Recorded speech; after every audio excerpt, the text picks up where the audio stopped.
જય શ્રી સ્વામિનારાયણ।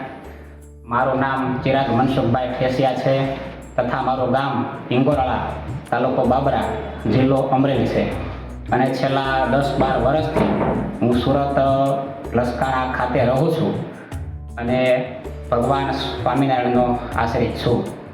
તો હવે બન્યું હતું એવું કે જ્યારે કોરોનાનો સમય હતો તો લગભગ 1.5 થી 2 વર્ષ પહેલાં મારા દાદીમાં કે જેઓ શરીરની પીડાથી ખૂબ જ દુઃખી હતા અને તેમની દુઃખ અને પીડા મારાથી જોવાતું ન હતું અને મેં પણ જેતપુર ગાદી સ્થાન છે ભગવાન સ્વામિનારાયણનું, એમની મહાપૂજા વિશે મહિમા મેં સાંભળેલો અને ઘણી વખત સંપ્રદાયના શાસ્ત્રો અને સંતોના મુખે અવારનવાર જેતપુરની મહાપૂજાનું માયતમ જાણેલું હતું।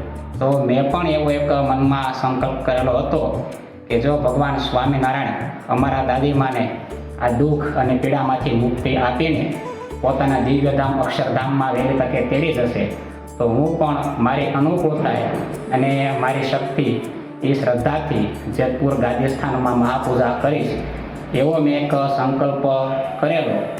જેવો મારું હૃદયને એક લાગણી અને અંતરનાથ ભગવાને સાંભળીને એક વખત અમારા દાદીમાને દર્શન આપેલા ત્યારે દાદીમાએ વર્ણન કરેલું કે માથે મુંડન કરેલું હતું અને હસતા હતા અને મારા ઢોલિયાની બાજુમાં આવી મને પગથી ખેંચીને ઉઠાડેલા। આવું મેં એક ચરિત્ર જોયેલું, એવી રીતે મને વાત કરેલી।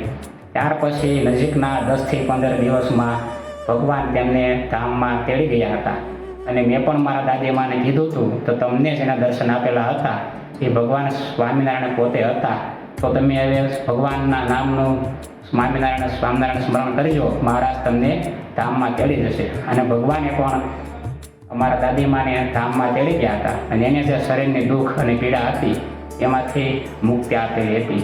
તો હાલ હું દિવાળી વેકેશનમાં ગામડે આવેલો હોઉં, સવારે મારા મિસિસે મને અચાનક જ કીધેલું કે તમે જે મહાપૂજા જેતપુરની માનેલી છે તમારો સંકલ્પ તમે અત્યારે પૂરો કરી આવો જેથી આપણે વહેલી તકે એક આ કાર્ય પૂરું થાય।